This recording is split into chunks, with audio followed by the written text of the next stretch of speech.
In today's video, I'm going to teach you how to download Microsoft Excel based on your platform and access method. Let's get started. If you're working on a Windows or Mac desktop and you have a Microsoft 365 subscription or an Office license, the process is straightforward. First, open your web browser and head to either office.com or microsoft365.com. Once you're there, look for the Sign In option. You'll need to log in using your Microsoft account credentials. This account is important because it stores all of your subscriptions and licenses, which you'll need to access Excel. After successfully signing in, you'll find yourself on your account dashboard. Here, keep an eye out for a button that says Install Office, or sometimes Install Apps. A simple click on that option will present you with several choices.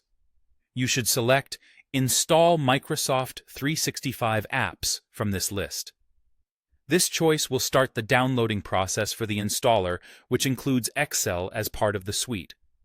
Once the download is complete, you'll need to run the installer. On a Windows machine, this file will typically appear as officesetup.exe, while on a Mac, you'll see it as a ppkg file. Running this installer will guide you through the installation process.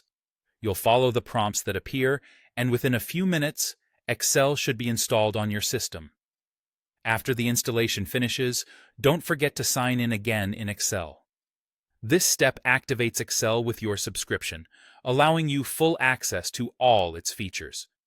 Now, let's discuss what you should do if you purchased Excel as a one-time purchase rather than through a subscription. Start by navigating to office.com/setup. This will essentially be your starting point for installation. Here, you'll be asked to sign in with your Microsoft account. If you don't already have one, you'll need to create an account. It's a quick and easy process. Once signed in, you'll have the opportunity to redeem your product key. This key is crucial as it validates your purchase and allows the download to commence. After you've entered your product key successfully, you'll receive an option to download the installer. Similar to before, download the installer onto your system. The next steps mirror the subscription process. Launch the installer, follow the on-screen instructions, and wait for the installation to complete. Finally, remember to sign in once more in Excel. This activation ensures that your one-time purchase is recognized and ready for use. I hope this guide has helped you understand how to download Microsoft Excel seamlessly, whether you have a subscription or a standalone license. Thanks for watching, and happy calculating!